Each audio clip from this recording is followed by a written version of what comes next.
বাংলা আবার কখনো বা ওসমান হাদি বিভিন্ন রকম ম্যাপ ইতিমধ্যেই প্রকাশ করা হচ্ছে বাংলাদেশের তরফ থেকে এবং তার মধ্যে ভারতের যে সেভেন সিস্টার্স রয়েছে তাকে টুকরো করে এই ম্যাপগুলোর মধ্যে ঢুকিয়ে দেবারও একটা ষড়যন্ত্র চলছে।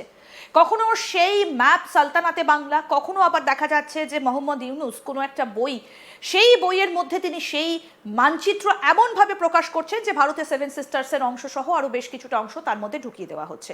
আর এবার ওসমান হাদির ম্যাপ, কিন্তু তার মধ্যেই বেশ কিছু ষড়যন্ত্রের পাশাপাশি আরও যে বিষয়গুলো উঠে আসছে সেটা হচ্ছে বাংলাদেশের ভেতরে বসে আমাদের প্রধানমন্ত্রী নরেন্দ্র মোদীর দিকে যে অঙ্গুলি হেলন করা হচ্ছে, তাকে যে তাক করা হচ্ছে, তার কিছু কিছু সূত্র মারফত খবর যেগুলো উঠে আসছে আপনাদেরকে আমরা জানিয়েছি যে মোদীর বিরুদ্ধে একটা ষড়যন্ত্র চলছে, তাকে সরিয়ে দেবার একটা ষড়যন্ত্র চলছে। এবার ওসমান হাদি দেখা গেল ম্যাপটা যখন ওসমান হাদির সামনে আনলেন তারপরই তাকে এবার তাক করা হলো। এবং আপনাদেরকে আপডেটটা দিয়ে রাখি যে যেখানে এই মুহূর্তে দাঁড়িয়ে চিকিৎসকেরা সিঙ্গাপুরে নিয়ে যাওয়ার পর বলছেন তার অবস্থা নাকি স্থিতিশীল, অর্থাৎ যে মানুষটা বাংলাদেশের চিকিৎসকেরা বলেছিলেন যে 95% আশা শেষ হয়ে গেছে, সেখানে সিঙ্গাপুরে গিয়ে তিনি স্থিতিশীল। পুরো বিষয়টা আসলে কি? তাহলে কি এই প্রধানমন্ত্রী নরেন্দ্র মোদীকে সরিয়ে দেবার পেছনে ষড়যন্ত্রকারী যারা, তারাই কি এর পেছনে, নাকি এর পেছনে অন্য কোনো ন্যারেটিভ কাজ করছে? গ্রেটার বাংলাদেশ তৈরি করার স্বপ্ন আসলে কি? আমরা এই পুরো বিষয়টা নিয়ে কথা বলবো। আমাদের সঙ্গে এই মুহূর্তে স্টুডিওতে রয়েছেন আন্তর্জাতিক সম্পর্ক বিশেষজ্ঞ শুভাশিস ব্যানার্জি। আপনাকে স্বাগত জানাই আজ তাক বাংলায়। আমি এই পুরো বিষয়টা একটু আপনার কাছ থেকে জানতে চাইবো যে বাংলা নিয়ে গ্রেটার বাংলাদেশের স্বপ্ন দেখাই যে হাদি, তার দিকে যখন তাক করা হচ্ছে কিংবা মোদীরকে সরিয়ে দেবার একটা ষড়যন্ত্র হচ্ছে, এর সঙ্গে কি কোনো কানেকশন রয়েছে? কিভাবে দেখছেন পুরো বিষয়টা? প্রথম বিষয় হচ্ছে আপনাদের যে ট্যাগ লাইনটা আছে এখানে হাদি এবং মোদি, মানে এটা একটা মিলিয়ে দিয়েছেন, এটা ঠিকই, কিন্তু রামচন্দ্র আর রাম ছাগল দুটোই রাম দিয়ে তৈরি, মানে দুটোকে এক জায়গায় বলাটার কোনো মানে হয় না। একজন একটা দেশের প্রধানমন্ত্রী, আরেকজন এখন অবধি ভোটই লড়েনি কোনোদিন, ঠিক আছে? পয়েন্টটা হচ্ছে প্রথম জিনিসটা যেটা বুঝতে হবে, Hadi is not that important a leader যার জন্যে কোনো বড় কোনো রাষ্ট্র এই মুভমেন্টটা করবে।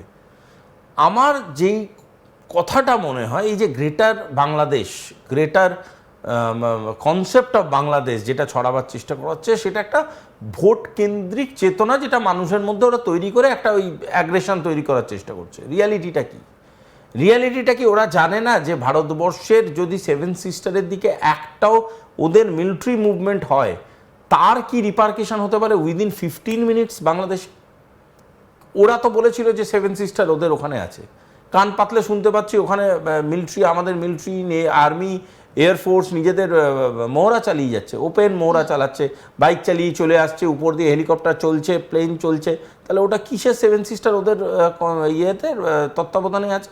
কিসের সেভেন সিস্টার করে যাচ্ছে? যে কোনো একটা কথা বলে দিলেই হলো নাকি?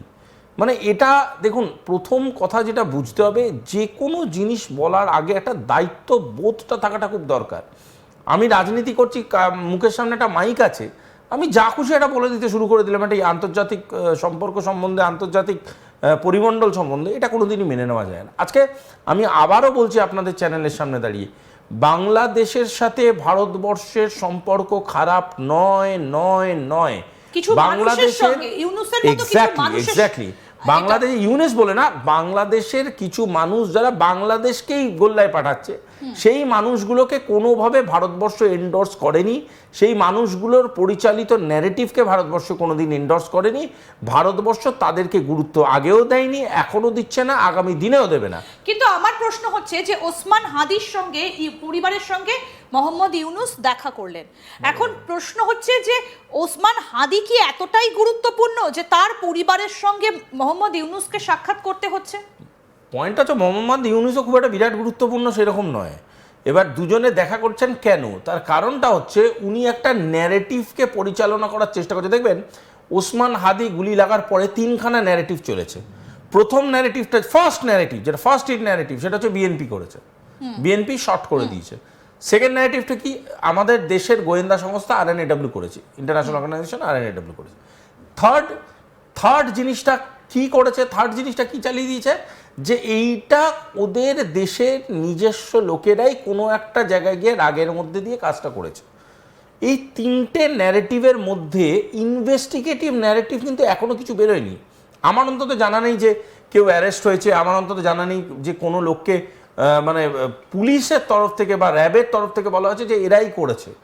সুতরাং এই যে ফেসবুক কেন্দ্রিক বা এই যে সোশ্যাল মিডিয়া কেন্দ্রিক একটা রাজনৈতিক ন্যারেটিভ চালাবার যে প্রক্রিয়া, এই প্রক্রিয়াটা তো চলছে। এবং এই প্রক্রিয়াটাকে ইন্ধন যোগাচ্ছে কারা? এই ধরনের কিছু ইউথ লিডার যাদের নিজের কোনো সেন্স অফ রেসপন্সিবিলিটি নেই, যাদের নিজের আমি কিছু সেই হারাবার নেই। ছবিটাও একটু দেখাতে বলবো যে তারা রীতিমতো প্রতিবাদ বিক্ষোভ মিছিল করছেন ঢাকার রাজপথে।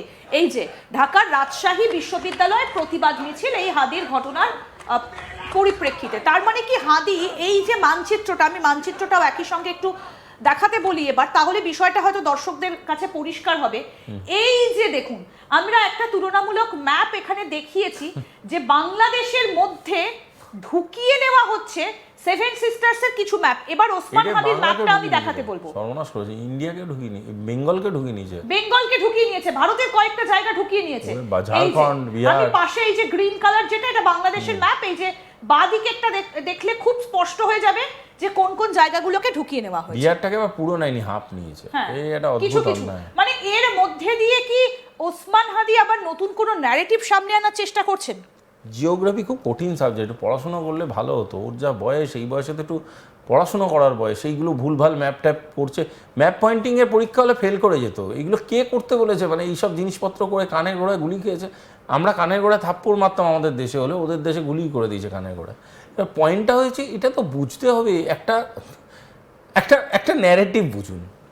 বাংলাদেশ 3 দিক দিয়ে এইভাবে ভারত দিয়ে ঘেরা, খুব সেন্সেবল ন্যারেটিভ বুঝুন, মিলিটারি ন্যারেটিভ বুঝুন। বাংলাদেশ ভারতবর্ষকে আক্রমণ করে দিল, হঠাৎ করে আমি ধরলাম ওয়ান ফাইন মর্নিং ওদের কাছে জিনের মতো শক্তি এসে গেল, বাংলাদেশ ভারতকে আক্রমণ করে দিল। বাংলাদেশ ভারতকে কোন ফ্রন্টে আক্রমণ করবে? ওই 7 সিস্টারের যে চিকেন নেকটাকে কাটতে চাইবে। 7 সিস্টারের চিকেন নেকটাকে যদি কাটতে চায়, আমাদের এখানকার ইস্টার্ন কমান্ড, যেটার হেডকোয়ার্টার্স তাদের লাগোয়া এই পশ্চিমবাংলা অঞ্চলে আছে, তারা ছেড়ে দেবে? তারা কোনোভাবে মুভ করবে না। আচ্ছা, আমাদের যে নর্থ ইস্টার্ন রিজনটাকে নিয়ে ওরা এত বড় বড় গল্প দিচ্ছে, ওই নর্থ ইস্টার্ন রিজনে কি আমাদের ফ্রন্টিয়ার নেই?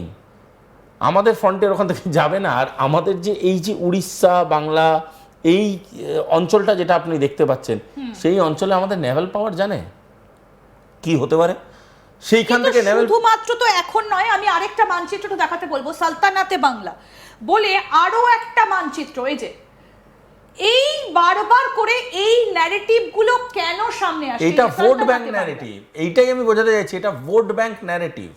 এই ন্যারেটিভটা করার পিছনে কারণটা কি? কারণটা হচ্ছে জামাত এবং জামাতের মতো যারা নিম্ন মানে স্তরের রাজনৈতিক, না মানসিকতার থেকে নিম্ন স্তরের রাজনৈতিক চেতনার যারা প্রচার ঘটায়,